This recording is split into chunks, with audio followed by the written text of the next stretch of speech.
Man, guys, good evening.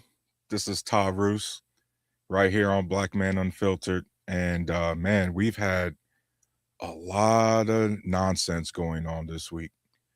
We've obviously, unfortunately, lost some more soldiers, obviously, lost some more civilians. Let's not even get started and to the chaos and the unnecessary, I guess, ego boosting, if you want to call it that, guys, from our U.S. officials who clearly don't know what they're doing. But this has been an ongoing problem. They have clearly don't know what they're doing. Uh, Tommy, Clear Capital TV, what's good, bro? Anton, what's good? How you guys doing, man? My main topic that I wanted to get into tonight, guys, is more of the fake patriotism, right? Really the difference between patriotism and nationalism, right? And unfortunately, we as Americans, we really don't know the difference. But the first thing I actually want to get into is yesterday, we had mentioned it on Flipping Tables on BMU's podcast, as well as Mr. Bennett mentioned it a couple days ago about AI. And guys, I've been working on my own little AI project, my own LLM, right? I got a local model that way. Hey, even if the internet's disconnected, I still have my AI model. Right now, I just put a newer brain in using the Quinn 3, the 3.14B model. And I pulled an all-nighter, right? And I haven't done that in a hot minute, guys. Like, call it vibe coding, call it what you want, man. I'm using Gemini, I'm using Chat GPT, I'm using all of these different things to help build right my code over time. And again, this hasn't been just an overnight project. This has been right an ongoing thing, but an ongoing thing since last year. But bigger than that, it's what's crazy is that how many perspectives just working on AI opens opens you up to like consciousness, to what sentience is. Uh to to Mage, thank you. How you doing? Um and so it's crazy that I call my build right now, guys, baby warlock. Right? Real cheesy, but it's just really something to like get into because first and foremost, guys, anytime you start a project, get into it, have fun, give it some lore, give it a backstory, right? Because that's what makes things that's what makes you want to do the project, want to do the hobby, right? Don't go into any hobbies trying to figure out or trying to go into anything instantly trying to how you're going to make money because now it turns into a job and now you don't want to freaking do it, right? You're not really going to put real love and passion into that. And so one of the things that uh that I noticed is we had to build all of the I had to build all the folders, right? I got to download LangChain, I got to download Olama, I got to download all some of these different studios and packages just in order to have a functioning shell. Not a functional LLM, but just a functioning shell, right? And it's so crazy because once you get the functioning shell and then you add the brain such as the Quinn 3 models or something, that's a LLM model that you can get, guys, from like Alibaba and stuff, open source, free. um but man, guys, consciousness, it really makes you it really makes me wonder if consciousness isn't just biological. And here's why, right? We all know that, at least us carbon beings, right? We're all made of stardust. Even when a baby's born, that baby does not come out the womb speaking English or speaking Spanish or speaking Italian, right? It doesn't come out inherently knowing cultural norms and things like that, right? The first thing you want your baby to do typically, right? You want to make sure your baby opens his eyes. It can hear, right? And that's the same thing, the principle that I'm building with the AI. Like, well, I have to have it like comprehend, like be able to see, right? So it's got to be able to comprehend the text or whatever the input that I'm putting in, right? It's got to be able to hear. So I got to install like an run a local server. That way it can actually hear voice. It's not just a chat bot. I can actually talk to it, right? And give it voice so that it can speak back. And then even after all those different layers, guys, I have to give it tools to learn, right? Just like you got to teach your kid, just like you had to be taught how to use a screwdriver. It's the same thing, right? Intelligence or that ability to adapt and evolve and know how, that's emergence. That happens that happens over time. That's not instant, right? Your AI models, guys, when we're this is why I harp on AI so much, because all the AI guys, their reasoning, their intelligence level, if you will, they're all going to be the same. But what's going to separate AI models, all of that, right? Hey, bro, I actually do shave it, but man, I pulled an all-nighter, bro. Yeah, I'm looking rough tonight, bro. But thank you, Mark. Um, it's going to be, you got to work on memory, right? Because just like your baby, like how you try to raise it to be, a version of you, if you will, like you try to instill your principles. It's the same thing when you're talking to the AI, right? It's the same, like I got to give it memory so it remembers the past conversation. It isn't just, oh, okay, I put a sentence in, it brings out an output, but it doesn't remember the past question, right? You see what I mean? Like I got to give it memory and context. um I got to give it tools so it can read the stock market. I got to give it tools so it knows how to use the desktop and open its own app. Right now, my LLM, guys, it can open up a Google tab for me straight by voice, right? I can open up Notepad, things like that. Right now, I'm trying to work on it actually doing inputs on a web browser and things like that. And so, one of to get back to what I'm saying, the biggest difference is why I want so many of you guys to get into it is because the future is clear, guys. These AI models, what's going to separate it? We know it's going to happen. It's going to separate again a personality. I don't want to say a clone or a replica, but you have to think about your AI, your own individual AI, as yeah, a mini me, a digital version of yourself, right? So let's say you wanted to build an AI agent. There's a bunch of AI agents that can do the same thing. You know what they're looking for? They're looking for an AI agent that actually sounds human, right? So, for example, you guys listening in, Tommy, if you dare, you got an AI agent that sounds like Tommy, not like a robot. You got an AI agent that sounds like BMU, not a robot. You got an AI agent that sounds like Anton, not a robot. And again, it's not just it sounds like you guys, it has similar cadence, style, the way it talks, the way it responds, right? Those are going to be the things that separate all these AI models and everything like that. So I just wanted to just harp on that a little bit and just tell you guys, please, if you got a computer, by the way, you ain't got no excuse. A lot of you guys got all this hardware and all this tech. Dabble. Please dabble in this stuff. The longer you wait, the longer you procrastinate, the further you will fall behind. And as we know, bro, when you fall behind in this country, it's it's tough trying to catch back up. You know what I mean? Um Han443 says, love your vibes.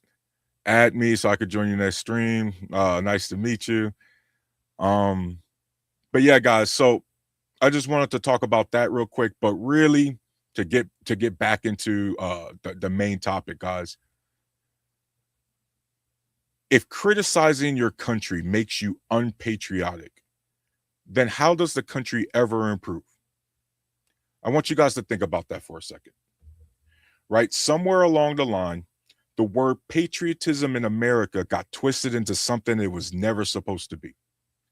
These days, a lot of people treat patriotism like it means blind loyalty, like loving your country means you defend every decision it makes, no matter what.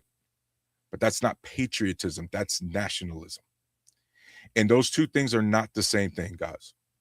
A patriot says, I love my country, which is exactly why I want it to do better. I need it to do better. These are the things it's failing at, which means these are the things we need to improve on. A nationalist says, my country's always right. And if you question it, you're the problem. Like what? You don't love America? Go find another country to live. That's nationalism, guys.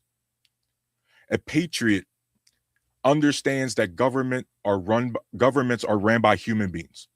Screw things up sometimes. Policies fail, leaders lie, institutions make mistakes. If you actually care about your country, you'd want those problems fixed. A nationalist, on the other hand, treats the country like a sports franchise. Their side must always win, their side must always be good, and anyone pointing problems gets labeled un-American. And that's where fake patriotism shows up. Just want to show this real quick. Let's see.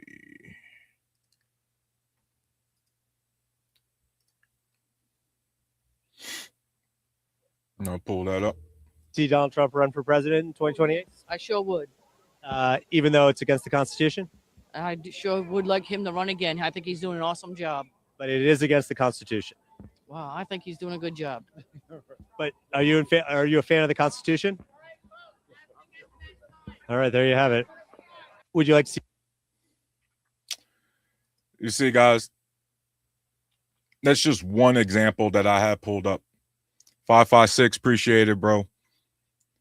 It's just one example that I have. Think about it, guys. She's wearing a Trump 2028 hoodie. We have it in our Constitution that a president can only run for 2 terms. Now, remember, FDR did it on that one special occasion because of World War II. And let's be clear, he didn't put himself into office those next 2 terms. He had to run for it, right? And get elected still. But think about that. Guys, that's 80 years ago. We've been established that nobody's doing that anymore.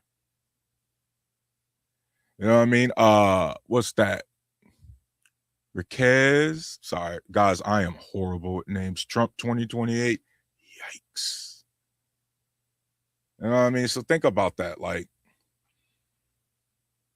is that patriotism to you? Or is that blind loyalty? Guys, that's national. That's dangerous.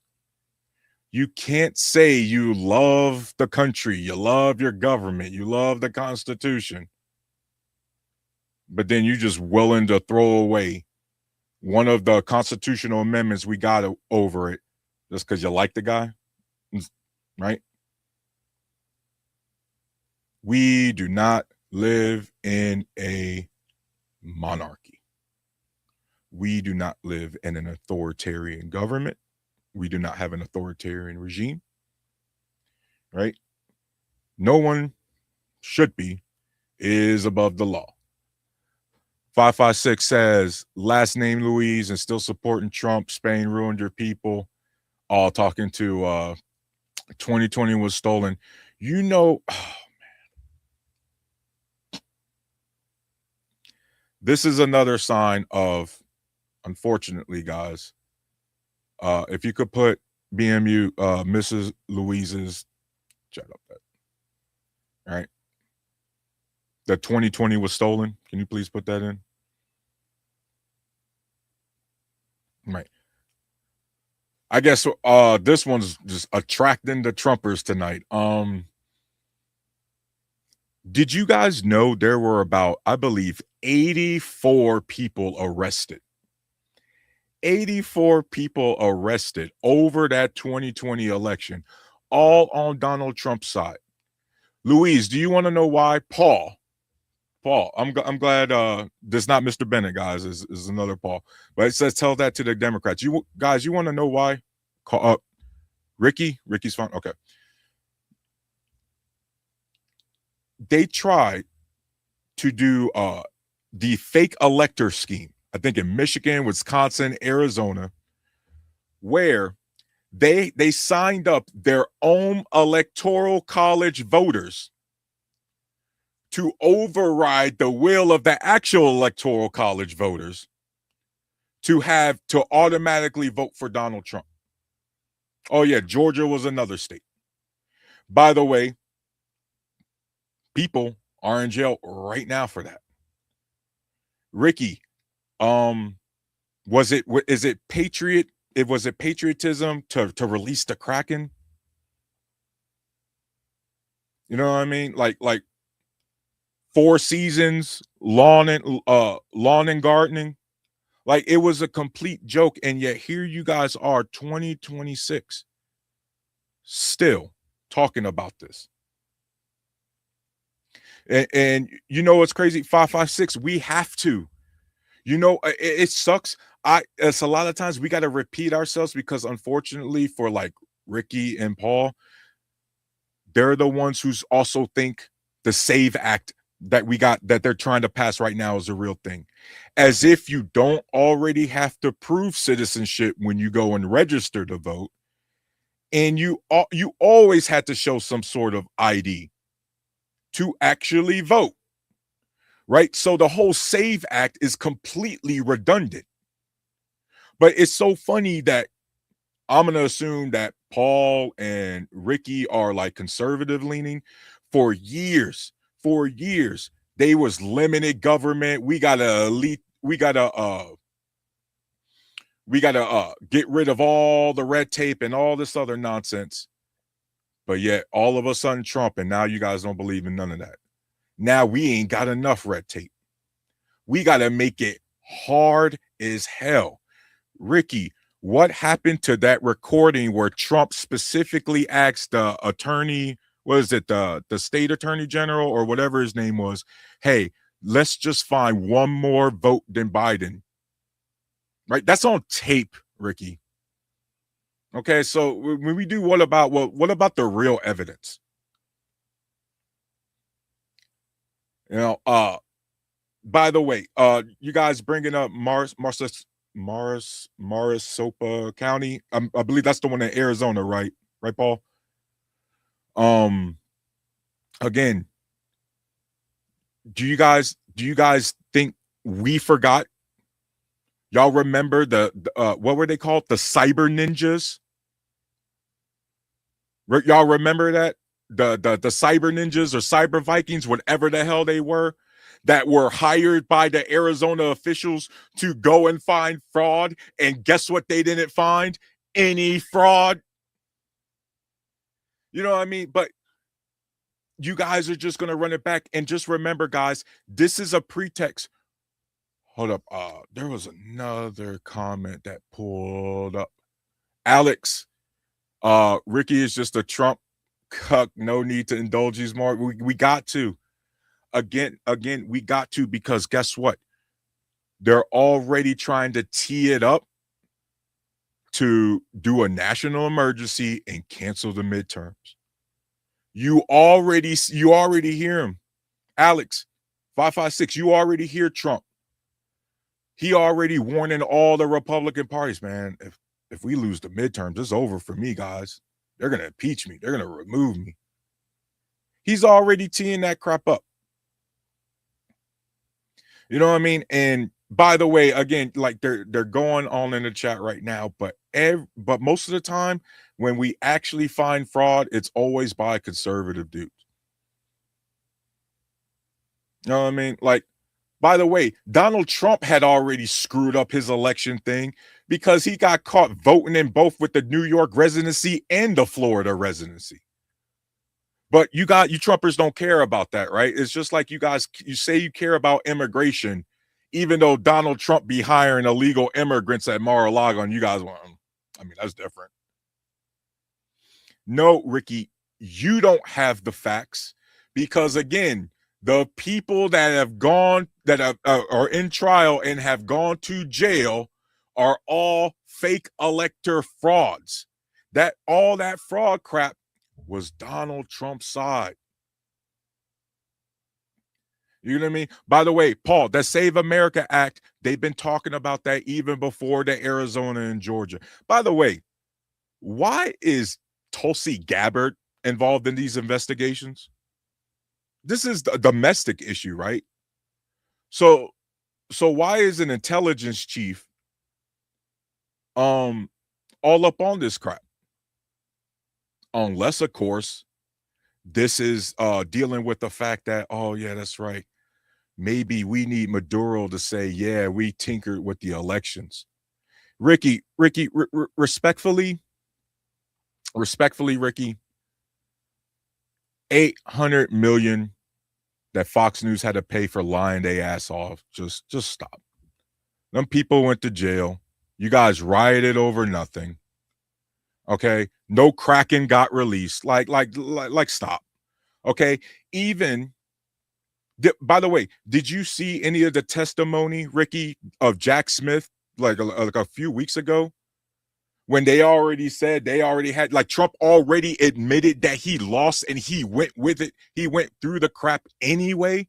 Like, Ricky, I ain't even got to talk about the articles. Why can't y'all just listen to Trump himself when he says, I knew I didn't lose. I knew I didn't win the election. But guys, this is an example of the difference between patriotism and nationalism, right? I believe Theodore Roosevelt himself said it best, guys. You should pledge loyalty to your country. You don't pledge loyalty to the president. You don't swear an oath to the president. You swear an oath to the Constitution. No, Ricky, you're behind. You're still trying to debate something that's already been settled. Okay, it's been 6 years. Let it go, Ricky. You gotta let it go. All right, Hugo Chavez did not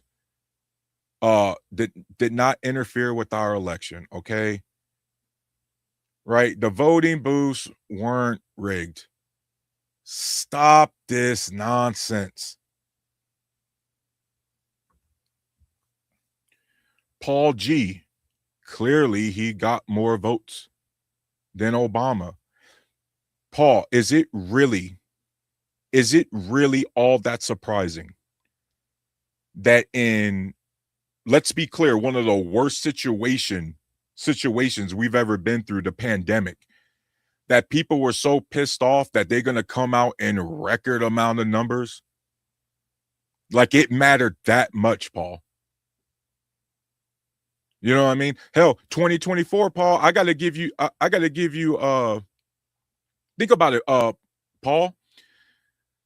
2024 was the easiest it ever was to vote. I think even Paul, you and Ricky would agree with me with that. 2024 was the easiest for any American to vote.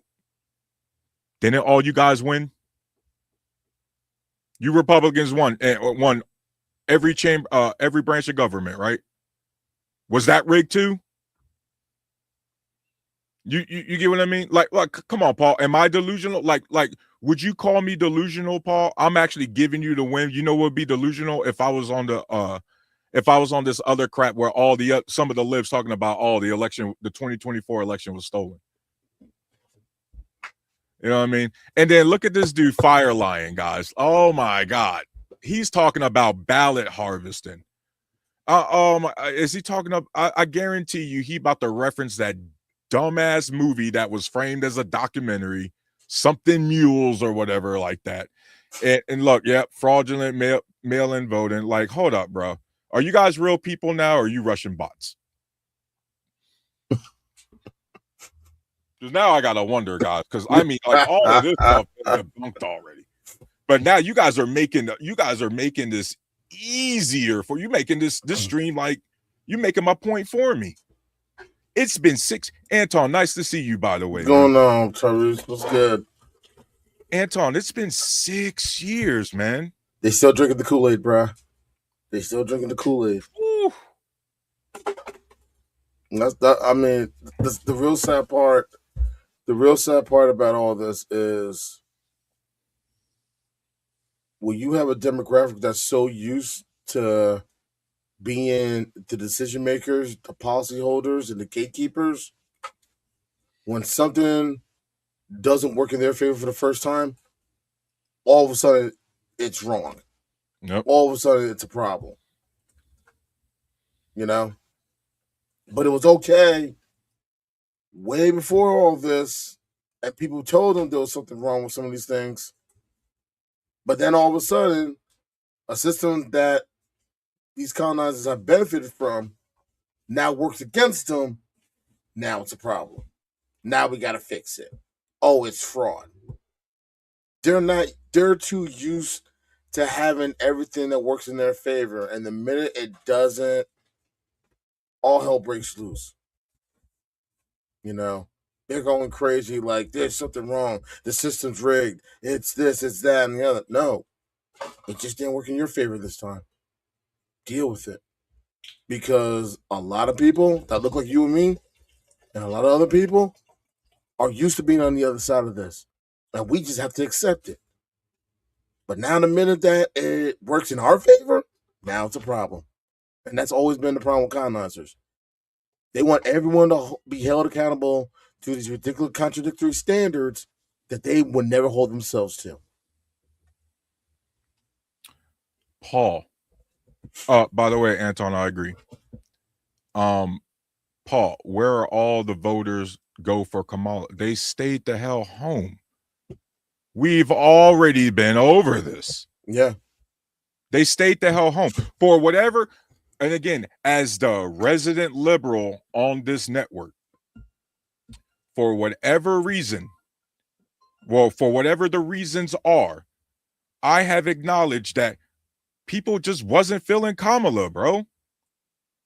The party just was, especially because that was the height of everybody pissed off at Israel. And Kamala wasn't, and unfortunately, when it came to foreign policy, Kamala wasn't going to swap it up. And so the Democrats stayed home. We talked about, Anton, I'm sure you remember during the 2020, they was talking about all the Arabs in the Michigan. They was just going to stay home. Like people felt disenfranchised, right? I think the same issue that we're talking about now with affordability, the country was talking about, was saying Biden was insulting the Americans because he was trying to say things were affordable. Honestly, like those were legitimate reasons people stayed home. Go ahead, Anthony. Yeah. But my thing also was it was all timing as well. I think if Biden would have just announced at midterms that he wasn't running for re-election, that would have given them the time they needed to get everything set up like a regular primary and everything else. But because he held on to that decision for too long, decided he wasn't going to run, then the Vice President Harris comes in, and she had like 100 days to try to convince the people to vote for her. That's not a lot of time to work with. That's a little over 3 months. Nope. Anton, unfortunately, they're giving me free ammo. Right? We got this guy. Oh man, I'm sad that there it is. There's that comment. We got this guy, Teak, whatever. Yes, yeah. His most recent comment is because Kamala was retarded, just like both of y'all. Oh, really? Then when you look at his previous comment that he left, the first thing out his dumbass mouth, Hugo Chavez family member invented a voting machine that can cheat.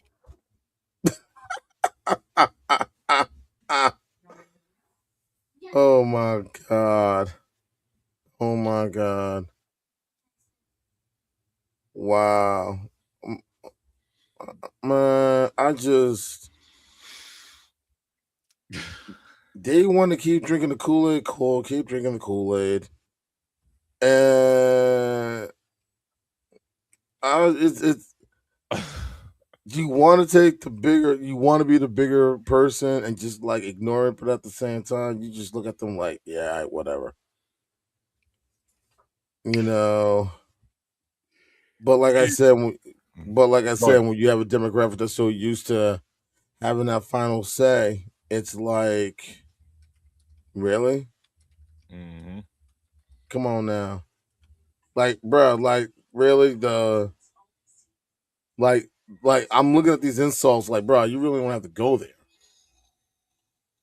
Like seriously, you want to try to play the mature person, and yet here you are throwing these daggers. Really? Come on now. Like that nonsense is not even necessary. And peace, family. Um, Thanks for having me up. What's good, Pan? Who's this? This is And Pan Mulattoism, how you doing, and man? How would you like to be addressed, bro? Mulatto for short. Thanks for All asking. Actually, right. Mulatto, Nice and to meet you, bro. What's nice to good, meet you mulatto? both. Actually, and I asked a question because I like what the last brother just said about having a mature conversation because I do see a lot of immaturity on both sides, and we like to throw a lot of shots at each other. But I'll ask you all. Tangibly when it comes to preserving Black American communities in the U.S. Do you acknowledge that mass deportations and reducing immigration to the U.S. benefits Black Americans? Mathematically, I'm asking. I'm not sure, and I'd like to lean, but I'd overall I lean no, specifically because when I look at just the financials, mulatto, I look at the fact that even when we just account for the federal budget, the immigration, despite not having access to like the federal healthcare benefits, they have a net positive in things like our social security accounts and things like that. They actually have a net positive tax revenue. Um the issues that go for Black American mulatto, I'm not aware, maybe you could help me out here, but I'm not aware of a bunch of Black Americans that were disenfranchised from working in meat processing facilities or were in a rush to work at cattle ranches in Nebraska or pick strawberries down in the South, because these were a lot of the jobs that the immigrants were taking. A lot of the jobs, to be fair, mulatto, a lot of the jobs that would actually affect us is if we're getting an education and then we lost our job, we lost the opportunity to an H-1B holder. That's where I could see more correlation because they're trying to import workers to pay them cheaper instead of paying, a qualified American, especially if unfortunately they look like you and me. But as far as the actual the immigrant community, I don't think I would agree with that. And well, number one, I'm glad you brought up the H-1B visas because they definitely and arguably take jobs away from U.S. citizens. Agree. Additionally, every housing unit and every job opportunity that goes to an immigrant, whether legally or illegally in the states, that is a job in a housing unit that could have went to homeless and unemployed Black Americans. But notice I never mentioned employment. I'm just saying tangibly, as the total number of immigrants increases in the U.S., the total number of majority Black American cities, towns, counties, and congressional districts is decreasing. And I'll land my plane with this because I never want to be long winded. Actually, Jasmine Crockett's loss is an indicator that Black Americans demographically are being disempowered by the increase of immigrants in the U.S. The reason I say that is because Jasmine Crockett won the majority of the Black American vote, but the majority of Latinos voted against Jasmine Crockett, and as a result, she lost. So we will see more Black Americans losing elections to candidates that the immigrants are voting for, whether that's Latinos, Asians, etc. So hey Mandrell, how you doing? Um Mulatto, you touched on a few things here.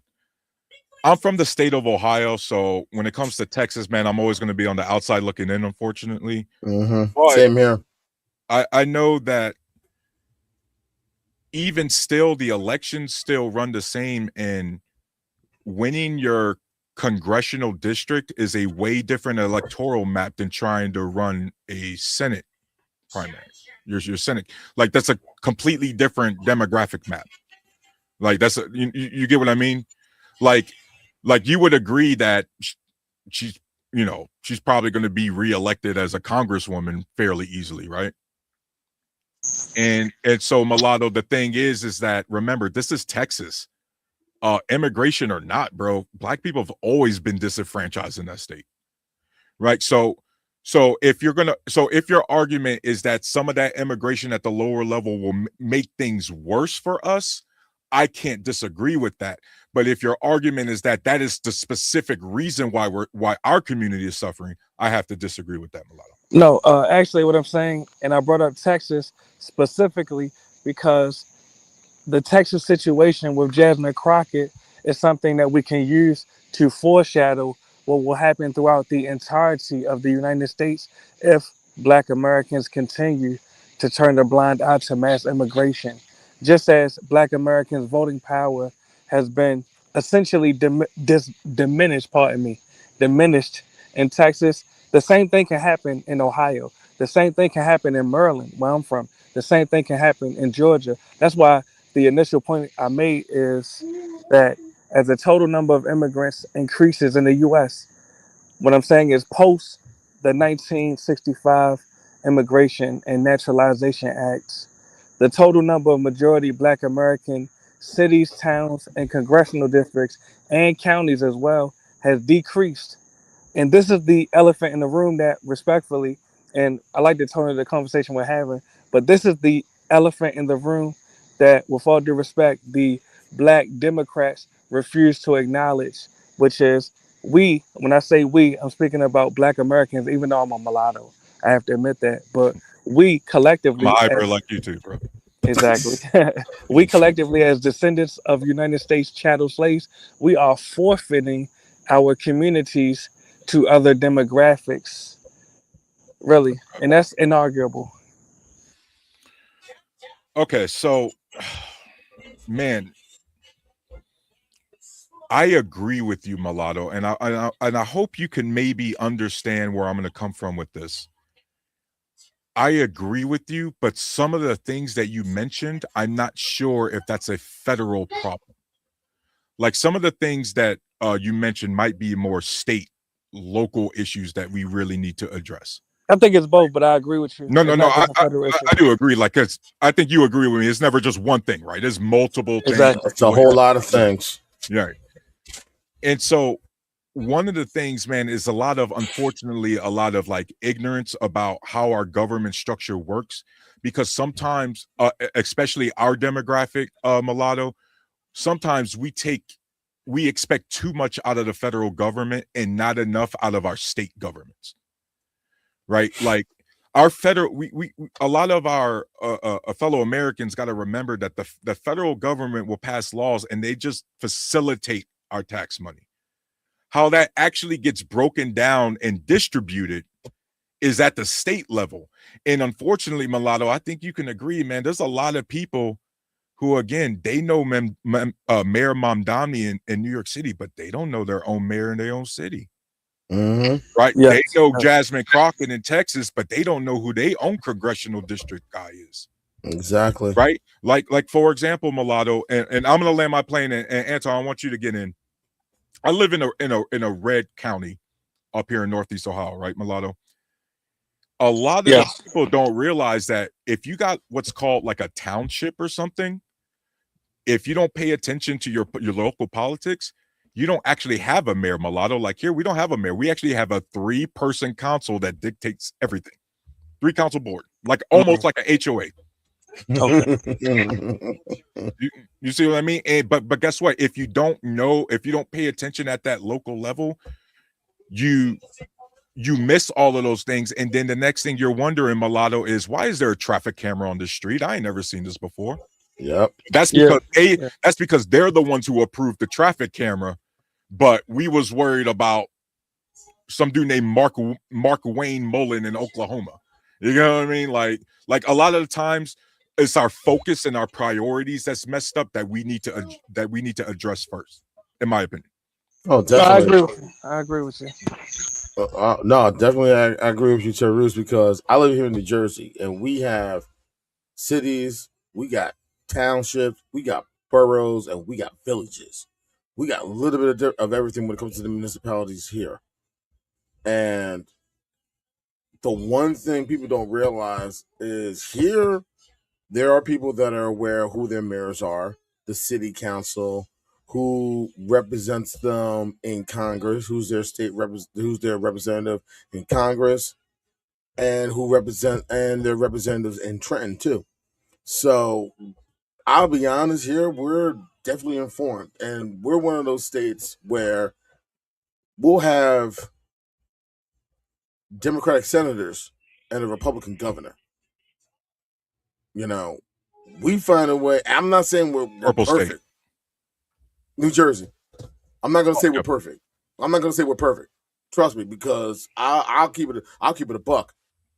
We wrote the book when it comes to you know, like the sleazeball campaigning and everything else. When it comes to a lot of that nonsense and corporate politics, I hate to say it, we the standard bearer. We wrote the book on it. It's been ugly on both. It was ugly on both sides for a very long time, and it took a very long time for it to get cleaned up. Even though there's still some elements, people have to understand how things work, not just at the federal level, but at the municipal, the county, and the state level. And a lot of people don't know that. And it goes back to something I remember Richard Dreyfuss said sometime back, when he was with Bill Maher, and he was doing a fellowship at Oxford. They don't teach civics anymore. No, we don't. It's not that they don't teach the government; they don't teach many aspects of the government and how it works, how it's put together, how a bill becomes a law, things like that. People are so I'm not going to say misinformed, uninformed. They don't even realize what's going on. And people have to learn to start really paying attention to what's going on in their neighborhood before you start talking about what's going on in other states. Perfect example. And I remember my wife and I had this discussion. There was a town here in Jersey that changed its name because they wanted to distance themselves from a particular city. And it wasn't because a lot of people voted for it. It was because a lot of people did not know about that. And the very few that knew about it went and voted. And it got done. Actually, two towns here affiliated with one of the cities here. And Yeah. because the people didn't want it, no association, the residents wanted no type of association with it whatsoever, they voted to have the name of their towns changed. And ironically, a lot of us who grew up around here, we still call it the old name. We never call it the new name. And you know what? Actually, what you just said, I'm glad you just brought that up because it kind of it helps me transition to something I wanted to ask both of you. Now, for disclosure, I think that this may be an issue that we may disagree with each other on, but I like to ask Black liberals this question so that we can at least come to a compromise that will benefit the Black American community. Now, like I say, for disclosure, not only do I support mass deportations, I encourage Black Americans to report all immigrants to ICE and let ICE determine if they are in the U.S. legally or not, just from a position of self-preservation. But I suspect, and I may be wrong, but I suspect you all may be against mass deportations. So I'll ask you all, and when I say this is not a loaded question. I'm not trying to put your back against the wall, but my question is, what is mathematically? Do you all have any suggestions on preserving Black American communities in cities where we are the majority and protecting them from being encroached upon by masses of immigrants and even Caucasians, just so that we can preserve Black American cities, towns, counties, etc.? Hmm. So You don't I want to really. You we really want. You're not gonna want to have to say mulatto because I'm going to keep it a buck. Yeah, I was born and raised here, but both my parents were immigrants. They came here legally and became American citizens. You see what I'm oh, saying? can you hold on. I'm gonna jump in real quick. I'm gonna answer the question real quick. I want to highlight something because uh mulatto, Yes, sir. this is the kind of things where it makes it complex, because the way I want to answer this question is going to have me sounding exactly like our friend Chaos for You 728 said. The claim that blacks have always been disenfranchised is communist lies. Everybody has been disenfranchised, but for some reason, black supremacists always make it about themselves. So, mulatto, I want to try to answer this question in good faith, but then I got to remember that for a lot of our fellow Americans, mulatto, they don't really care about the distinction. If you need to understand that, at least for the Caucasians or our white brethren that make this argument for mass deportation, mulatto, if you and I got swept on up in it, do you think they would care? I'll answer your question, but I have to admit, part of our problem is that we see ourselves through the white gaze, GAZE. What I'm saying is, I'm not concerned about how whites see us. I'm speaking about self-preservation as far as how we see ourselves. So to answer your question, no, I don't. I think, to be honest, there are masses, maybe even the majority of whites in the U.S. that don't care if every Black American gets mass deported. But what I'm saying is, do Black Americans care enough about themselves to preserve their own communities? So that's why I I'm, asked the I'm question to you. saying, mulatto, we can do both. We can care about our communities and not demonize the immigrants that are not the reason our communities have been struggling. But you notice I, I I mean, not I but haven't demonized anyone though. Just so we clear, I no, haven't no, no, no. demonized anyone. I'm saying, but unfortunately, when as a collective, because I have to make this comment, mulatto. Unfortunately, we live in this country, so we all got to care about what each other think, like it or not, bro. You know what I mean? And that also means getting our white brothers and sisters, our Latino brothers and sisters, hell, ourselves, our own community, up to speed with software updates. And so one of the things we got to make sure we're doing is we're not using uh these horrible talking points that our enemy uses. So for example, mulatto, the reason why Donald Trump, ICE, DHS are having such a hard time finding actual criminals is because, remember, the deporter in chief, Obama, he deported them already, mulatto. He deported the vast majority of But the what we consider criminal. but Right. brother, So, with all due respect, yeah, every illegal immigrant is a criminal. But I have I to say disagree this, with that. and I it'll be brief. disagree with that. Respectfully, I disagree with Well, that. if you And went to the that law country disagree with it. if And the you went law, to that if you went to that country illegally, would you be a criminal? I'm asking. yes, and guess what? We All don't right, live in that country. We live here in we America. live in the U.S., so they And came to what the is U.S. the and illegally. what mulatto? Because I acknowledge you're right. In this country, is it illegal? Yes. No, it's not. All It's a right. civil Well, offense. It's a civil offense. that means they committed a crime. A civil offense is still a That crime. is not. Oh, now I gotta pull it up, bro. All right, please pull it up, but let's not have ADHD. Do you have any suggestions on preserving the Black American community that is actually being ethnically A displaced by civil. immigrants and whites? I'm all about preserving the black community altogether. Of course, but with all due respect, what country are your parents from? I'm not The saying that first to black attack you. republic. Say it again. The first black republic. Haiti. Now watch this. Now you're Haitian. Would you want Jamaicans and Trinidadians to outnumber Haitians in Haiti? Be honest. Bro, we No, got right? hate. Bro, we got So Haitians not just here. We got Haitians not just here in the States. We got I know Haitians y'all in Canada. everywhere, but did you hear the question, brother? Yes, I did. I hear what you Okay, said. so would you want Jamaicans? These are other black people we're speaking about. Would you want Jamaicans to outnumber Haitians in Haiti? Yes or no, brother? Be honest. no, You're not Honestly, Uh-huh. We share the same ancestry. Yeah, but did you hear the question though, brother? Haitians and Trinidadians and Guyanese, a lot, and Dominicans and Cubans I'm and not Puerto Ricans. disagreeing with that, but did you hear the We question, all brother? share the same ancestry. I'm not disagreeing with that, but I'm asking, would you want Jamaicans to outnumber Haitians in Haiti? You're not wrong for saying no, brother. No, Okay. Black it's more than Americans just about. don't. I understand, So you understand exactly where I'm coming mulatto. from. I You. understand the importance of self-preservation. I'm not Exactly. going to knock you on that. I Exactly. understand the importance of self-preservation, and Exactly. it is important. But So that's why. here's the thing. Here's the thing you got to remember. All right, go ahead. You got blacks here, not Black Americans. You got blacks here from different parts of the Caribbean that have Brother, helped. we know that That you're here, came. brother.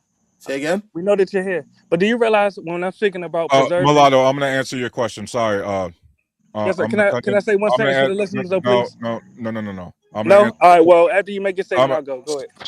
I'm gonna answer your question. A civil offense, infraction, not a crime, no criminal record, usually just results in a fine. Like I told you.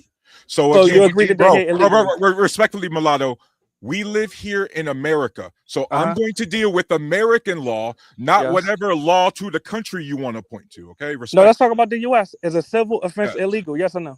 I literally just told you it's not a crime. I didn't A say it's a civil crime. I said is it infraction. illegal? I literally no. I'm going to repeat myself again. Yes. Civil infraction / offense, not a crime, no I heard criminal that part. record, usually just a fine. You said it's not a crime, right? Yes. I'm it's asking, not a is it crime. illegal? With all due respect, is a civil offense illegal? Yes or no? So now we gone from is it a crime to is it illegal? They are illegal immigrants. Is the point? That's checkmate. Are they Respectfully. defined as illegal immigrants, or if we went to the .gov, would they define them as undocumented immigrants? Well, on the WhiteHouse.gov, Since now you want to be I'm trying to tactical answer your question. I'm trying to answer your question. On WhiteHouse.gov, they are defined as illegal immigrants because that's what they are. And you see, when I speak about preserving Black American communities, this triggers you. I don't understand why. Can I Sir, ask that? it's not triggering me. I told you before. You're trying to make a correlation between the illegal immigrants and what's happening to our community, and that's not the reason our community is distressed. No, I'm asking a question. Do illegal immigrants not live in Black American communities? They live everywhere. Exactly. So the housing that illegal immigrants occupy in Black American communities, could that same housing not go to homeless Black Americans? They can go to homeless children. They could go to Exactly. homeless pets. And guess what? You just said it. I have no. Mulatto, I have had the same argument when unfortunately my conservative friends in the military. And this is such a low-hanging fruit talking point because guess what? Even if mass migration, like let's say we did exactly how you wanted to, Mulatto, guess what happened after we got rid of the illegal immigrants? Well, you're not a psychic, but I would like to hear your suggestion. Mulatto, there still be Black homeless people. There still be Black veterans that are homeless. There's still be children that are homeless. And you want to know why? Because the government in charge has never given a damn about those. I agree. They only care when somebody brings up another topic. Then it's, oh, well, what about this? What about that? No, I hear you. And Now, so my question is, do we care about ourselves? One of the ways we need to preserve our communities is a better education. That way we're not demonizing the wrong people. I agree. Now, the one thing I always remember. Hold on, bro. I'm trying to respond to the host, please. Now, I'm asking, do we care about ourselves enough to preserve our communities? Because I don't see myself through the white man's gaze like you do. You see yourself through the white man's gaze. That's a problem. I'm asking, do you care through all of American gaze, brother? You look just yourself through the white man's gaze. Mulatto, I see myself through your gaze. Do you not exactly? understand that? So let's have a dialogue. Through my gaze, I'm saying that Black Americans need to practice self-preservation. How are we preserving our communities? By allowing not just whites to gentrify our communities, but illegal aliens to occupy housing and jobs in our communities. How is it self-preservation? So the illegal migrants, first and foremost, are not the reason we can't afford a home. Because by the way, I don't know too many illegal immigrants. Anton, you can help me out. Maybe I don't know too many illegal immigrants who are getting $400,000 home mortgages. That's That's not almost true. as, Yeah, you're it's wrong almost about that. it's You're almost wrong as about if that. they're not actually eligible to get those kind of things. Yeah, you're actually Right? wrong And, about that. and by But the go way, ahead. Mulatto, even before whatever migrants you want to talk about, that's always been a problem in our community. I You agree. see, So when will we solve the problem? no. But no. You keep saying you agree, but then you Yes. keep framing it as if the migrants are the direct Yeah, they're reason part for of the problem. Yes, they're Yes, part of they're the problem. part. Yes, They're part of the reason it's increased, but they're not. They're not the exactly. solution. They're So when not will the we address it? solution or the root problem. When will we That is address it, the brother? band-aid solution. You agree that they're part of the problem. When will we address the problem? I'm asking. The problem has always been addressed. We've always kicked out the Brother, violent how? illegals. Yeah. And And by let the me way, just say I this. told you that the Why are you deporter in making chief this a Obama. contentious discussion because you're triggered because you know I'm right? Respectfully. You Wait. see how So respectful I'm being towards you? Look how I'm triggered you just are. Your face is red. You're sweating. well, one, I'm not sweating, and two, I'm just Brother, your head answering is shining, brother. Your head is shining. because I'm bald. Because you're sweating and bald. Now I'm That doesn't asking, what's your suggestion on make preserving any Black sense. American communities? BMU, get them off. You got to run. You got to run, Yeah, brother. I'm gonna clip come this up. I'm gonna clip it up. Yeah, you go ahead. Go ahead. Peace be upon you. Peace be upon you, bro. So this is another example, Anton, of why it's so hard to have these conversations, especially when look at all the activity we got between patriotism and nationalism. Yeah, I see it. And I was Right? trying to tell when I was trying to tell him is we forget in his in history during the times of segregation and Jim Crow, we found a way to build from within. We sometimes build things much better than these colonizers, and they didn't like that. So we need to get back to that. We need to start building from within our communities. We never had a problem doing that before. We did that mainly not only to. But see, the problem is that think about what you just said. That's been a problem whether or not illegal immigrants have been a thing prior to, right? That's been an ongoing problem for hundreds of years. Right? And yet somehow we got a percentage of our community that wants to focus on the people who don't write the laws, who aren't responsible for any of the things like redlining. Yep. Right? I mean, think about it. He mentioned gentrification and then went right back to the illegal immigrants who got nothing to do with it. that. But ironically, you see they're, like they're not the ones building these overpriced condos and everything else.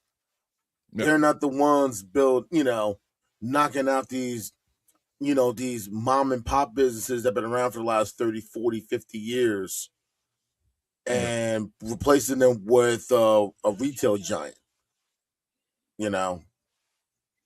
But yeah, like that's you know what's crazy is that the illegal migrants, Anton, getting kicked out has made the housing prices even more affordable for Black Americans and white Americans and other Americans.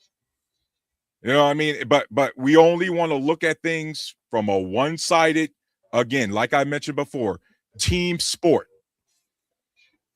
Right? Like he's so worried about the white man, but bro, we live in this country with everybody. Like the last time I checked, chat, we're a melting pot. Oh, is that not true? People always thought it was the melting pot. I felt it was always a salad, but that's a different story. And then whatever policy we need to get past, guys, we're only 13% of the population. So we inherently need a coalition of non-Black people to vote side by side with us to get any sort of policy passed. So yeah, not unfortunately, because I love my fellow Americans. Yeah, I gotta care about what they think, just like they better care about what we think. Because we all live in this damn country. Did somebody else join us? I think someone did. Yes, peace. Yes, peace and blessings. Just wanted to let you fellas know my name is Black Manosphere, and I'm here. I'm in the building. Peace and blessings. Nice to meet you, Black Manosphere. My name's Taroos. Antoine, pleased to meet you, bro. Yes, indeed. Peace. You, The you floor is want to say yours, something? bro. Oh, okay. I see we're talking about nationalism and patriotism and things like that. Illegal migration, a lot of different topics and things we're discussing here. You're My all over the. thoughts, yeah, it's all good. My thoughts and opinions about immigration and illegal immigration is the government and laws problems. Like that has nothing to do with nationalism or patriotism or anything. I think that's a law type of thing, not the government's thing. So they have to deal with that. It's in their jurisdiction. That's one thing. Community, I think, is based upon families and relationships. Those are what build strong communities. So if you have bad relationships right now and people not getting together, marrying and having families, I think that will affect the communities. And Yeah. so I look at them as two different things. And as far as nationalism and patriotism, so far as I've been a young black man in school, and you know what I mean, reciting I pledge allegiance to a flag of the United States of America. Oh, That stuff was yeah. just that stuff. That stuff was just a morning routine. I never took that to heart. You know, like I gotta die for my country and all these. As a matter of fact, I came up very pro-black and like I don't really care about America or what they think. I've always known that the government and law do not care about life, do not care. They use people, right? And so I came up with a lot of rebel to America, if anything. You know what I mean? As a Yeah. born and raised American and Black American. So these are some of my viewpoints on some things. I don't want to dominate the conversation. Just want to give a few viewpoints on the different Yeah. topics. I appreciate that, man. Just to address like some of your points, I really feel you on like. I want to be clear here, man. That pledge allegiance to the flag. I want to say this, Black Manosphere, as a guy who was in the military with combat service. That's textbook fascism. If you got to stand up every damn day and recite the Pledge of Allegiance, and then remember, Black Manosphere, we got the nerve to call everybody else commies and shit like that. Yeah. But You know I what I mean? also served in the Yeah, military as well.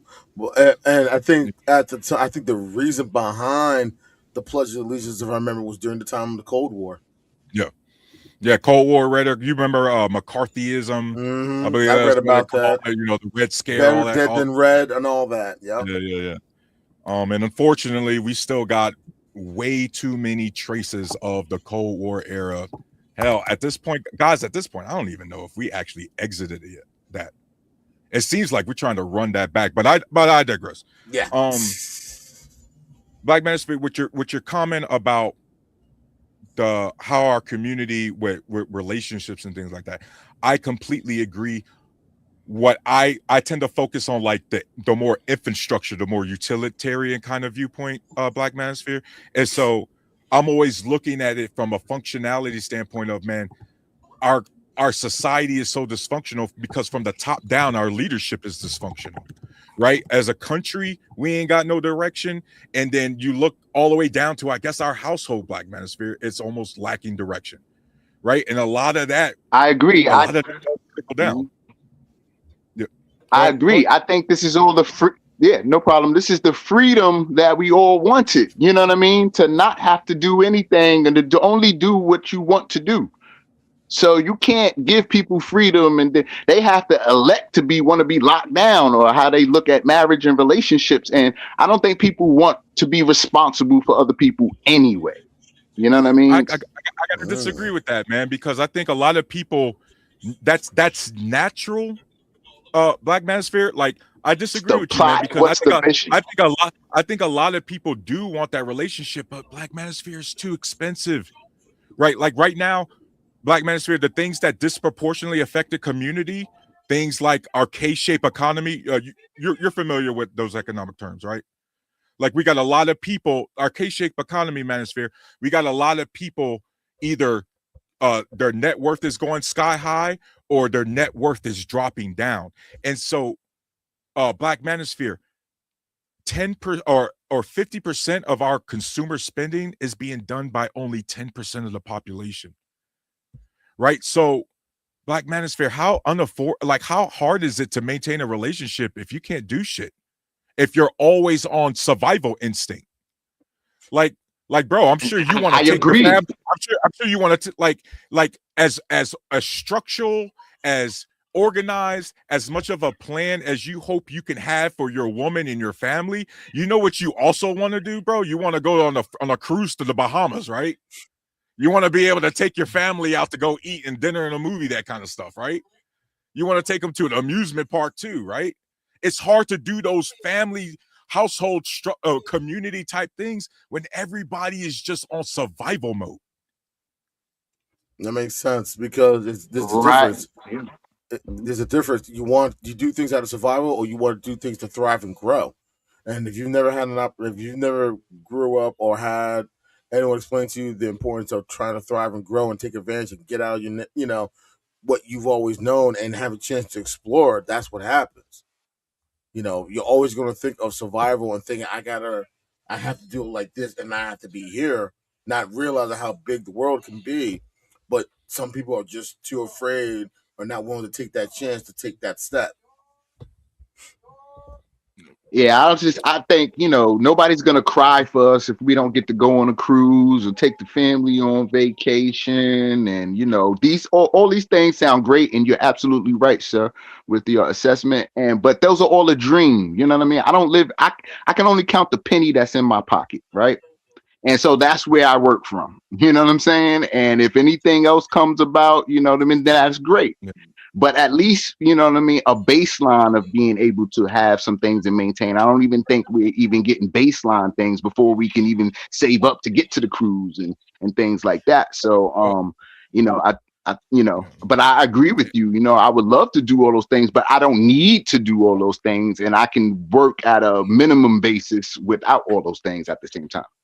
Sure, you can, just like most of us men up here can probably be cool with lounge chair, a bean bag, and a flat screen TV and a PS5, bro. But guess what? Our women don't want to deal with that.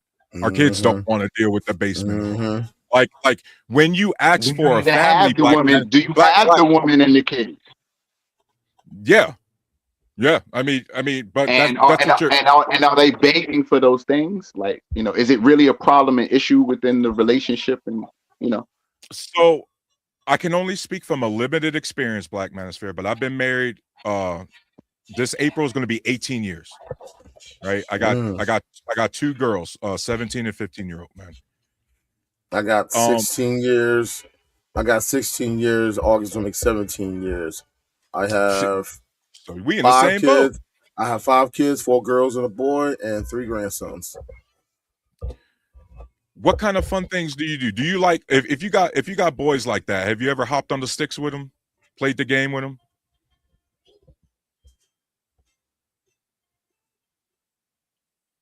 Manosphere?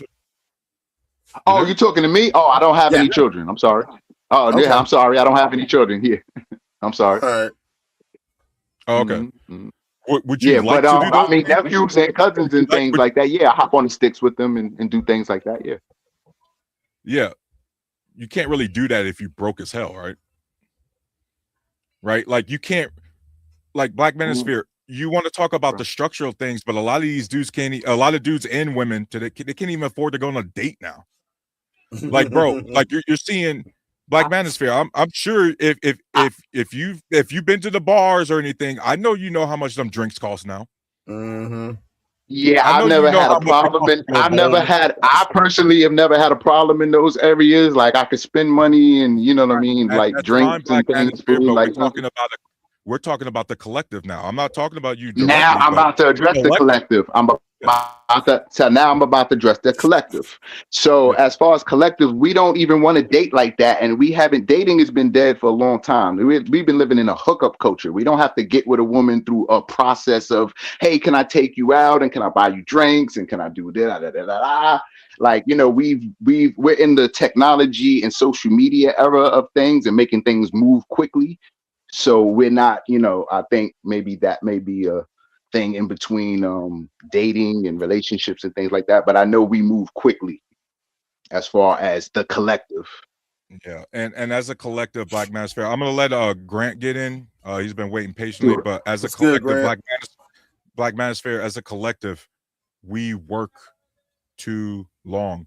Despite having advanced technology, which was promised by our elites to make our lives a little bit easier, that I think even you would admit it'd be nice to spend time with your family, have time to do things with a significant other, I think what it right? is also, Yeah, Taroos, yeah. we don't have a balance to where we can still work and have time to be with our families. Well, and that's what I was getting at is we're I didn't mean to talking cut you about. off. Oh, no, you're good. But that's what we're talking about. Anton and Manosphere is, guys, we're trying to have these very pro family, pro life lifestyles in a very hyper materialistic society. Uh-huh. It's clashing.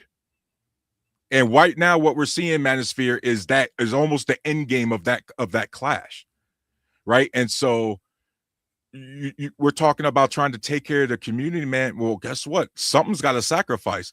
Either your community values are going to sacrifice, or your wallet is. Yep. So, Grant, go ahead, man. I Nice seeing you again, man. How you doing? Yeah, doing well.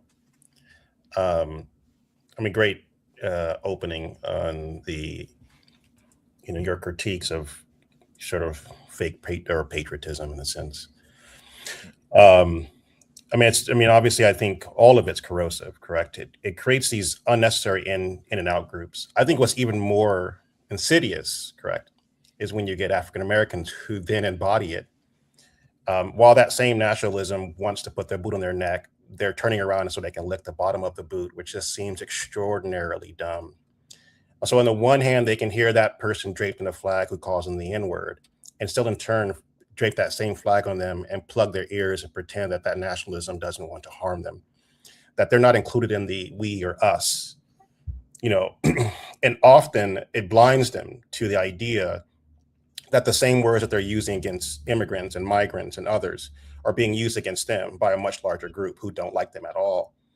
And what you notice is that the moment that you say, hey, have you thought about this? They quickly sort of spiral back into, well, what about the immigrants? And I think it all comes from nationalism, patriotism doesn't require you to think. It just says you're with us and they're on the outside. And so you have to keep sort of shoving things into your ears to shield yourself from actually hearing coherent thoughts. And even using the more insane sort of ideas like, well, what would you do if another country? Now, I've been lucky enough to reside in other countries. They have immigrants. They have a lot of illegal immigrants. And even places in which I think some of the less smart individuals who think they actually know the world, which is clear by every word that's uttered out of their mouths, they don't know about. So you can take places like Japan, which has a very strict immigration policy, but they have a lot of both immigrants and they have illegal immigrants or people who have overstayed their visa is more like it, correct? It's an island. You can't sneak over the border per se. And true. Yes, the Japanese don't like it. But at the end of the day, there is a very broad sense of what each country is doing and having to deal with very real economic problems that come along from immigration. I will also point out one thing about immigration that gets lost in this.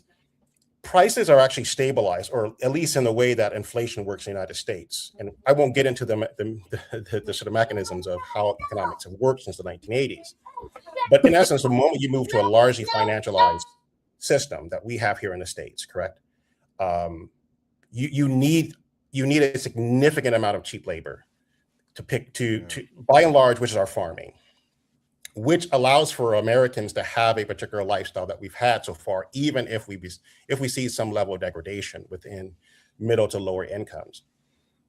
If you remove this floor of immigrants who have flowed into the United States to do the labor that most Americans, if not all Americans, refuse to do, both because most don't want to do it, and number two, the wages on those would never allow for you to live this magical husband-wife life that you're pretending to have or want. You're not raising your family on picking corn, correct? That's not going to happen. So for those who have these fantasies that these sort of blue collar, hardworking jobs are out there, that the immigrants came along and stole the most precious job from you, it just doesn't map towards reality, unfortunately. Yeah. And I think it's hard to sort of unravel this sort of world that I think a lot of young people or people are sitting in, because I don't think they quite have thought through their sort of broad strokes of what they perceive about nationalism, or what they perceive about patriotism, or even what they perceive about themselves as a man, or what they perceive themselves as, as a human within the United States. And I think it's quite harmful, I think. And especially if you're talking about for African Americans being better, correct? So let's say you believe that Black people are being disenfranchised. To completely close your eyes and say, ignore white people in this, who are still the majority, and just pick like the 2 Cubans you don't like. It's just the most insane thing ever. It's like you can see 1,000 white dudes robbing you, and you see 2 Cubans on the odd, or Haitians. You're like, get those Haitians. And you're like, there's like 1,000 white dudes robbing you. They're like, yeah, but they're cool, man, because they have the same flag as me. But those Haitians who haven't quite done anything to me, I would like to see harm done to them.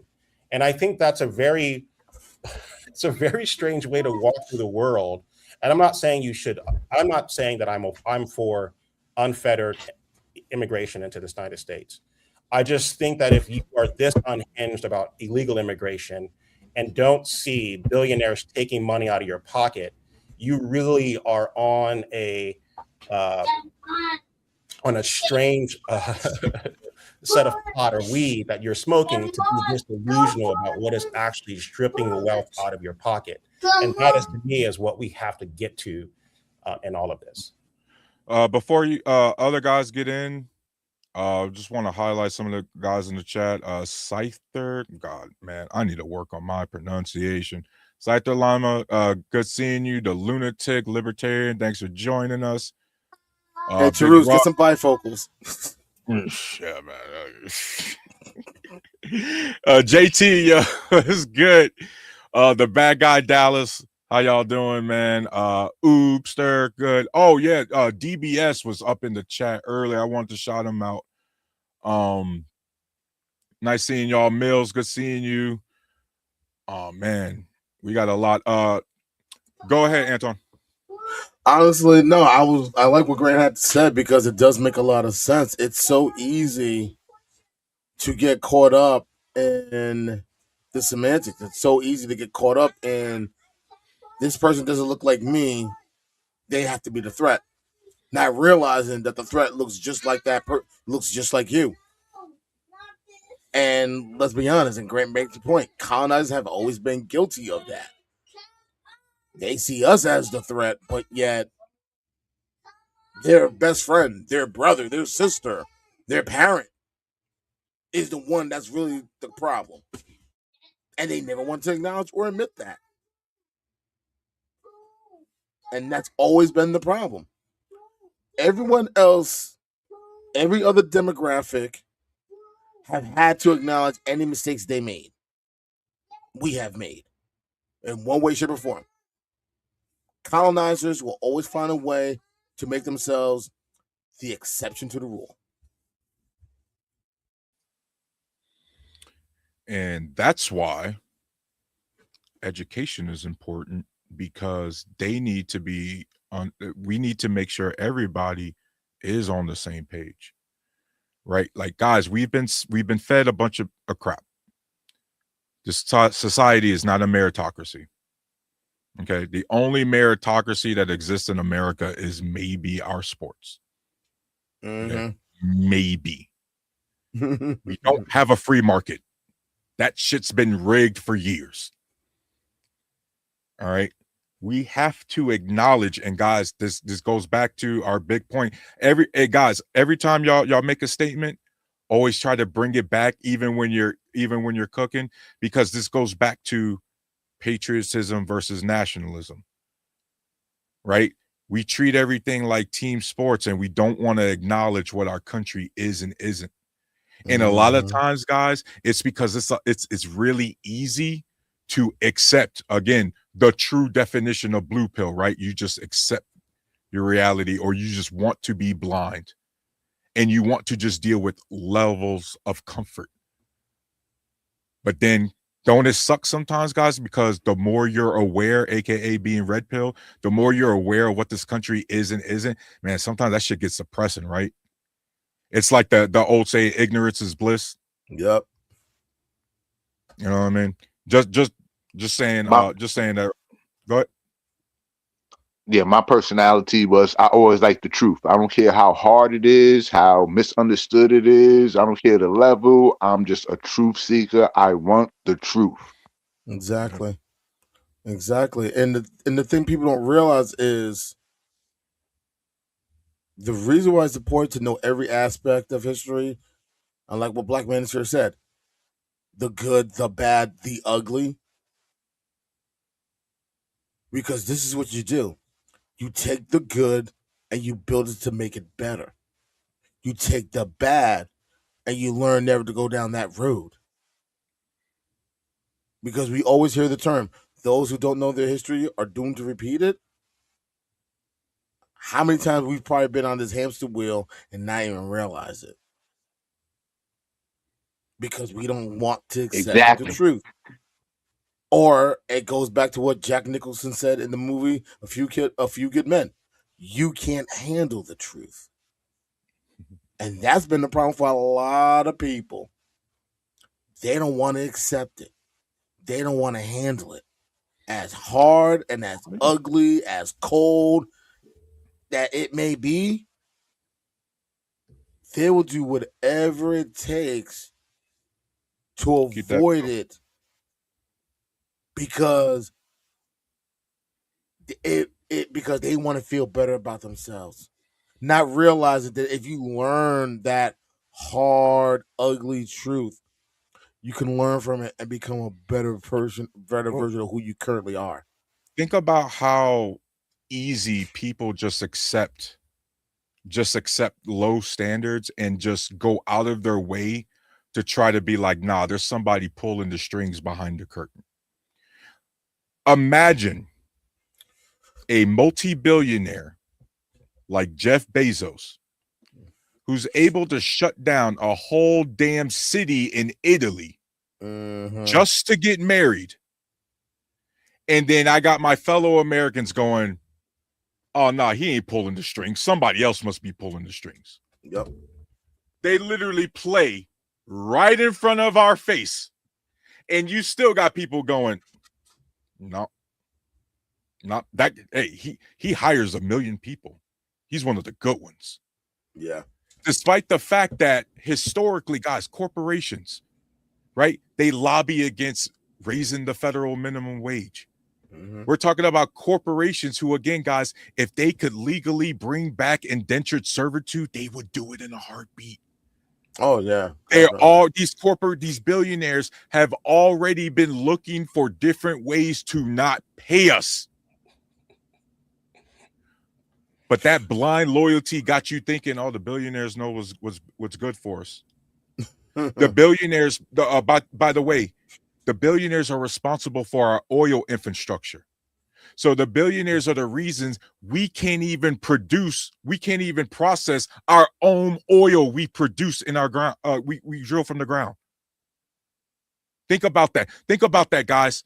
If the government decided to invest money in oil facilities to process the oil in our own country, half the comment section would be calling that shit communist. That is the reality. The reality is fixing our roads and bridges is Marxist, socialist bullshit. That's what it gets called. Basic roles of government is considered the deep state. Yeah. It's considered police state. You know what's not considered the police state? The Patriot Act. You know what somehow is not considered the police state? Funding billions upon billions of dollars on ICE and DHS. You know what's not considered the police state? All that money we're building for temporary immigration facilities, detention facilities. Guys, if we're kicking out all the illegals, but then they're still building more facilities, that's not a red flag to you guys? They're probably planning on putting somebody else up in there, aren't they? But no, patriotism or your nationalism will have you demonizing the migrants who ain't even going to be sitting in the facilities. It's going to be people who look like you and I going to be sitting there. Or the help. The people that struggle. Go ahead, Grant. I know you want to hop in. Yeah, you're cooking. Yeah, I call it the deification. It's the broad in essence, they don't like the billionaires, but they like the billionaires they like. Correct. In essence, you can find all the crackpots who definitely know Bill Gates is a bad billionaire because they've been fed.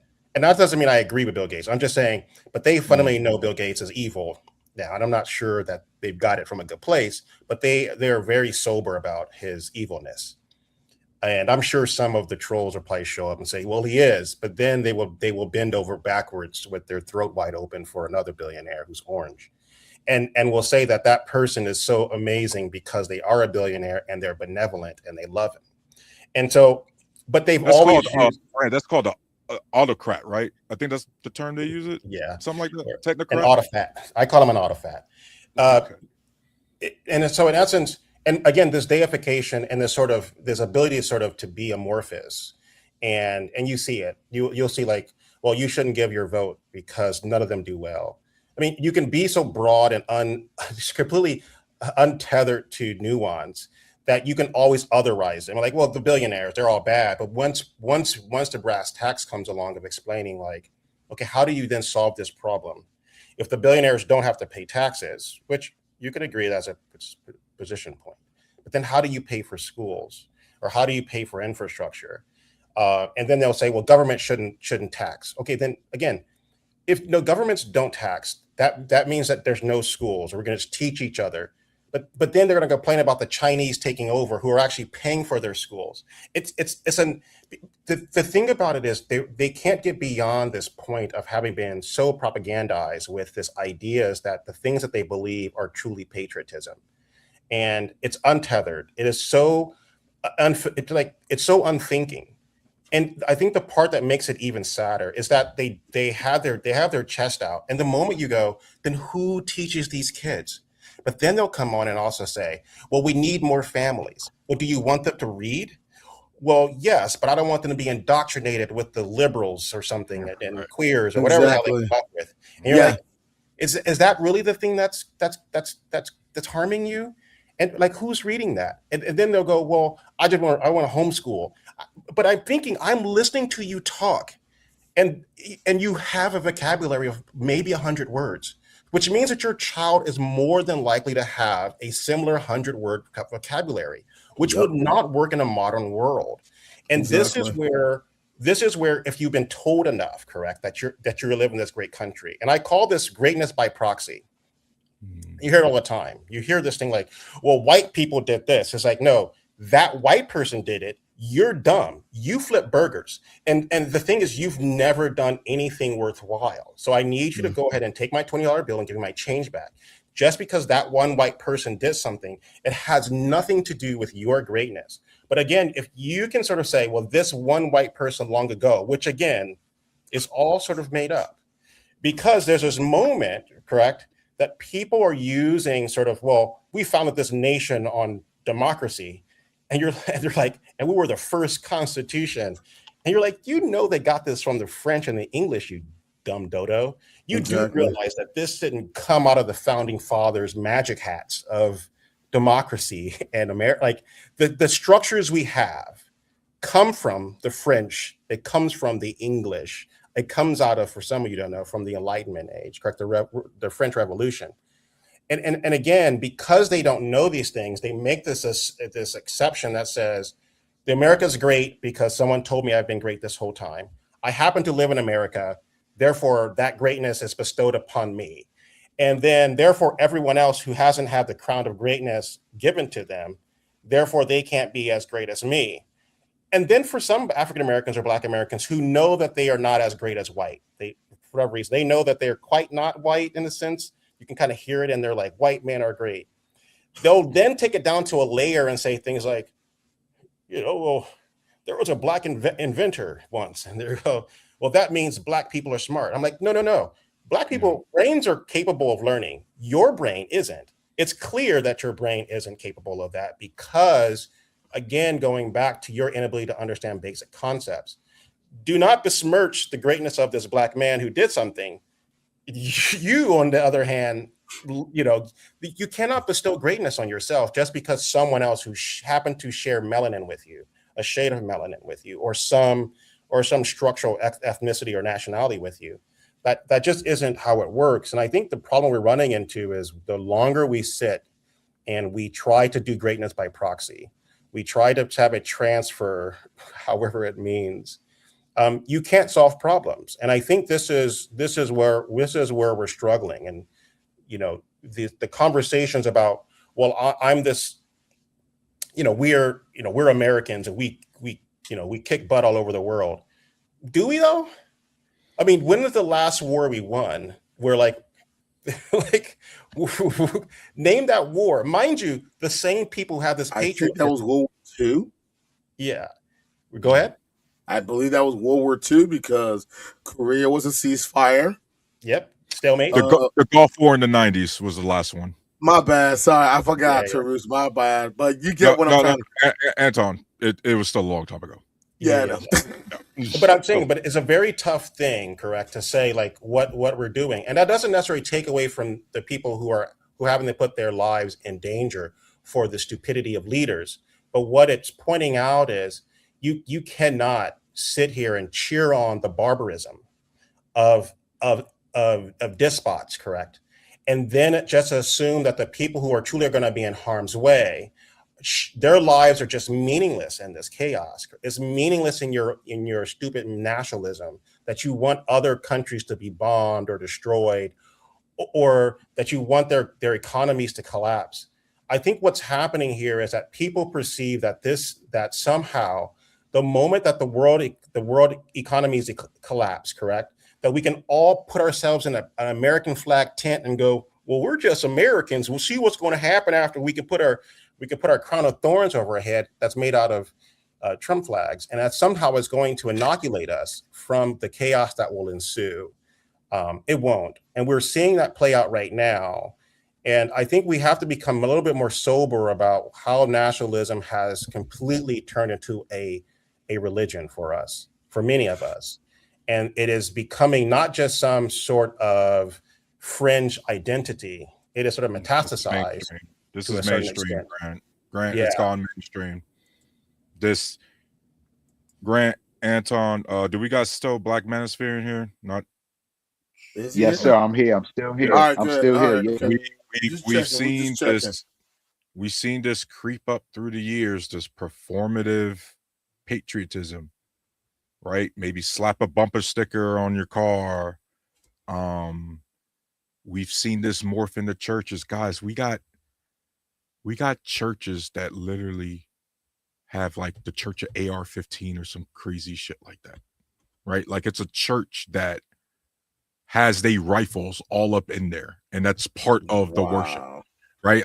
You guys have heard this: God, guns, God, Bible, guns, right? Like exactly what Grant was talking about. Wrap yourself in the flag. And unfortunately too, this nationalism goes back to Anton's point with the kids and some of this. I'm not going to say all of them, but a lot of the white people, you see how they like to go back and forth between when they want to just be Americans and when they're proud of their European heritage. We know if the minority population was way lower, including us, they'd already have universal health care. We'd have public transportation. We'd have these things. But of course, this fake patriotism, this loyalty nonsense, this is why in the 50s we had a rise in private schools, because they didn't want their kids, right? When segregation was starting to be brought down, They didn't want their kids going to school with black kids. They knew some of the white kids weren't going to be able to afford the school, but they knew none of the black kids were going to be able to go to the school. And we still got schools to this day, private institutions that come up from that era. Right. And so we know this, that a lot of this patriotism, if we all look the same, I guarantee you our patriotism would be a lot more. But because we don't, and because we actually have to act like this is a melting pot, because it is, you get this weaving in and out, right? Like, oh, I'm proud of my European heritage. Okay, well, let's have healthcare like the Europeans. No, that's commie. Yeah, exactly. Can't see what I mean? And here's the thing. Like, hold on, Anton, I'm gonna let you cook. I'm gonna land the plane right here. All right. Switzerland has one of the highest gun ownership rates in the world. I know, I got family there. Right. But guess what, Anton, Grant, Black Manosphere? If we were to take the laws and policies of Switzerland and put them in here, there'd be riots in the streets of people calling that shit commie. Exactly. Go ahead, Anton. Exactly. No, like, here's the real crazy part most people didn't realize. Like, for example, I remember reading, this is in Germany. A friend of mine told me about this in Germany. You can have maternity leave for up to a year and still get paid. And that's good. And that also goes for paternity leave. 1 year. Get it too. Yeah. 1 year and you still get paid from your job. And you don't have to worry about losing your job. Now, the closest thing we got to something like that in the United States, we have paternity and bonding leave. And if I remember, there's only 3 states that offer paternity and bonding leave. And if I remember, it's New York, California, and the third one is something I definitely know, here in New Jersey. And I remember people thought I was crazy to take advantage of something like that. Why would you do something like that? It's offered by the state. That's something we never had before. Well, guess what? It works. 3 of my youngest kids, my 3 youngest kids that my wife and I have, all 3 of them spent time in the NICU. And the thing is, me taking that time off from work made it easier for me, made it easier for my wife, and made it easier for our kids to come home from the hospital. And that is so important for you as a father to be there when it matters most, Anton. When it matters most. And yet, in one breath, right? We've seen it panel to panel around these YouTube streets. On one thing, we got to be masculine and we got to be working and we got to do all of these. Well, when you actually going to have time to be there for your family? Exactly. Like, your wife just finished giving birth. You telling me as a man, I'm not important enough to be there with my newborn child? And you know who says that, Anton? Other men. It's us screwing each other over on that kind of crap. Yeah. We're going to talk about the importance of fatherhood while screwing over the guy who actually wants to be a father. You know, facts. Take it, guys. You know what I mean? I don't. Oof. Put it like this. One thing, Taroos, when I was at my job, and guys heard that I was able to take advantage of it, all of them started looking for me. Yo, how does it work? What do I do? So on and so forth. Gave them the information. Yeah, I mean, you use the not to cut you off. You use the key word. You got an advantage. You know what I'm saying? Once you said advantage, everything explains itself. So it doesn't matter what anybody thinks or says or anything. And so when you're saying guys are going to start coming to you, it makes sense. And I know guys who have used bonding leave, and they appreciated it. They were like, "Bro, thanks for telling me this because I didn't know." So on and so forth, and they appreciate that time off to be with their newborn child, to be with their newborn. But if you come up on the internet streets, Anton, that's feminist shit. That's simping. I didn't know. What's I wrong didn't with know simping? fatherhood was simping. I didn't know being Hey, a good dad. simping. Yeah, not to It's cut you off. Simping, lame, corny. None of these things affect me or not. Like I guess they can. If guys use them negatively to cut somebody down, but these are good things. Like you know what I mean. Like I don't. I think we listen to a lot of people and let that permeate our minds and affect our minds. I just don't listen to people like that or take everything they say seriously. You know what I mean? Yeah, take Like it with a certain grain of things are salt. I feel good, you. and we as men are gonna do what's good and right and live with that, no matter Exactly. what you call it. Exactly. But that's the thing, Black Manosphere. We got to help our guys get that software update because unfortunately they following the not so good people. They're following. Like, think about it. You correctly mentioned community. Does guys like Andrew Tate care about community, Black Manosphere? Nah. No. No, I wouldn't say so. No. And yeah, he got millions of young men who hang on. He'll going along with his bullshit. You know what I mean? Now, Yeah. I mean, when a guy, that awkward stage of Yeah, but I teenage think years and what I trying think to is with become the men. Tates, and I think a lot of the guys give them what appears to be a template for life. Yeah, and here's masculinity and dealing with women. That's primarily his thing is primarily dealing with women. So guys want to be the best version of Yeah, but I also understanding think it's how to part of deal with this. the It's women that they can. the seeking of this notion of masculinity. When you don't know who you are, you need to shroud yourself. And look, there's Well, nothing I'm sure wrong with trying to look we've for that. all been young. Totally, We no, all there's been nothing. No, young. there's nothing wrong with looking up that information and trying to better yourself as young men. The point definitely. is, we need to make sure we're warning them about the specific messengers absolutely matter. Like, Exactly. yeah, I think some people. also, I think we gotta teach a lot of these young guys also the importance of there's a time and a place when you gotta act like this, and there's a time and a place where you don't have to act like this. Also, Yeah, the same thing is the only way you're gonna become a better version, you're gonna have to make those mistakes. So you're gonna need teachable Ex- moments to learn not to make these dumb mistakes. You can make these dumb mistakes now because you're young. You don't need to be making these mistakes when you get older.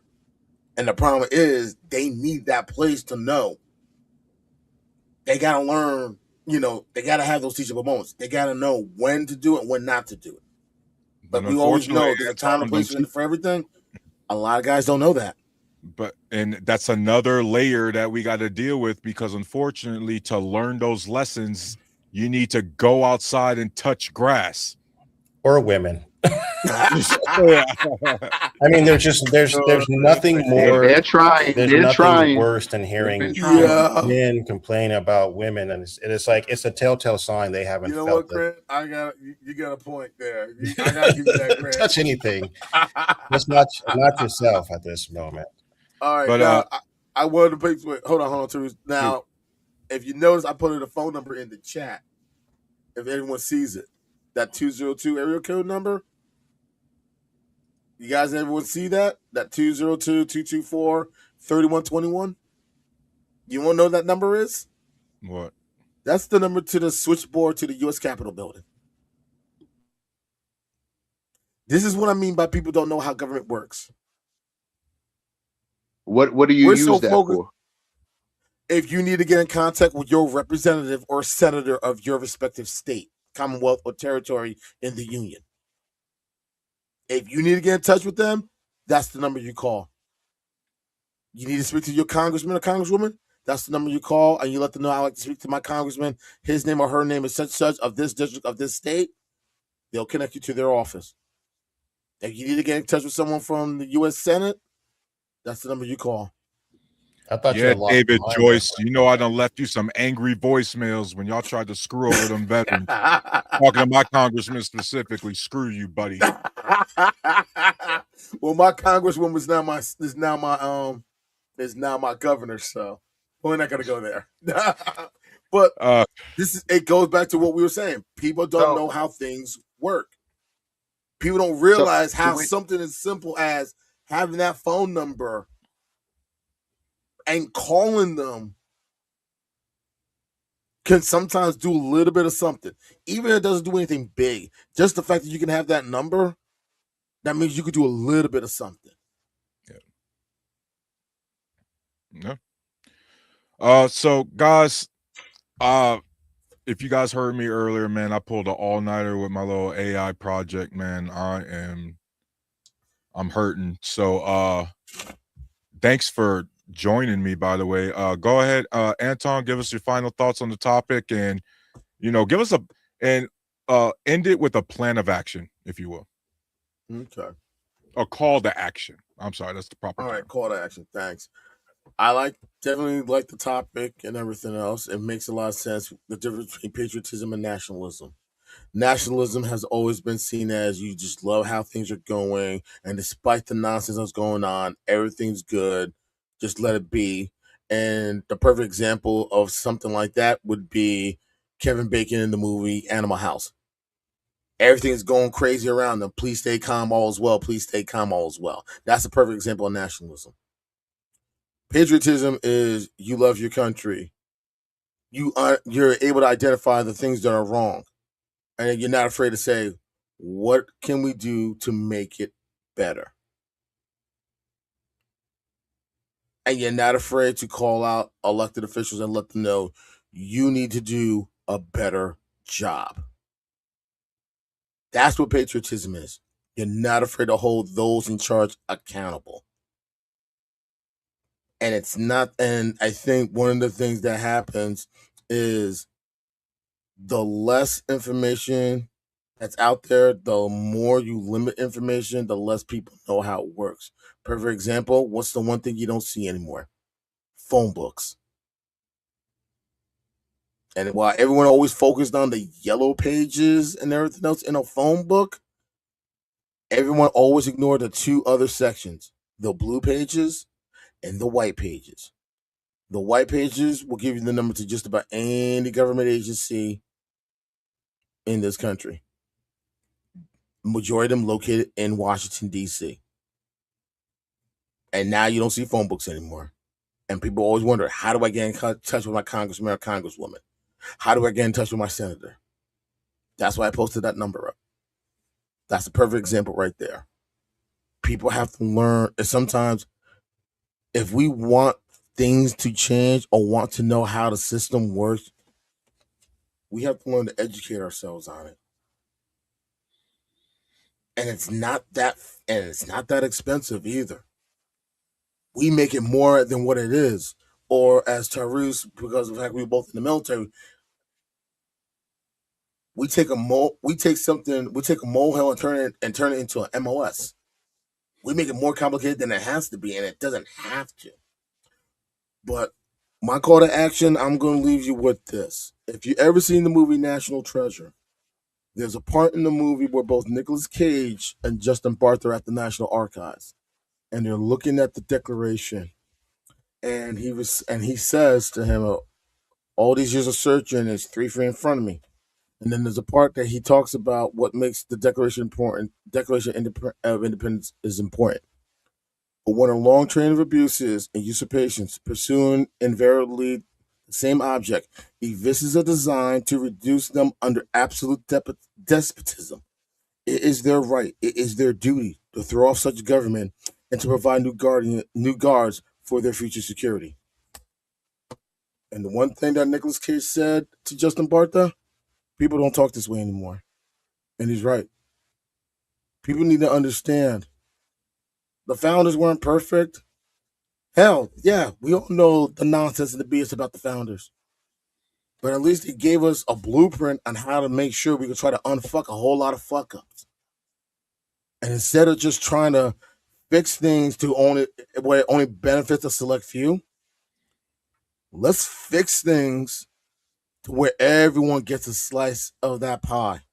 Everyone has a seat at the table. Everyone has a say.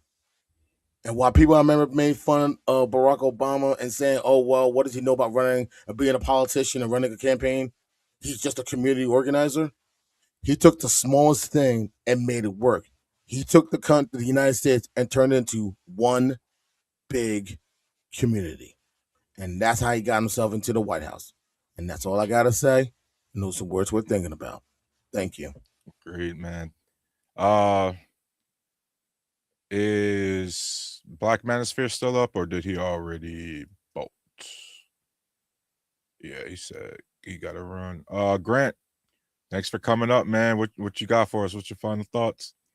Yeah, thanks again for having me. I'll be Yeah, interested man. to see you do a show on AI. It seems like you have quite a bit of, I think, quite a bit of knowledge that I think a lot of people could Limited. really benefit from. And I do think in my perusing many of these different channels over the last couple of months, I think you're definitely one of the more sobering minds I've seen. So I kudos to appreciate that. you.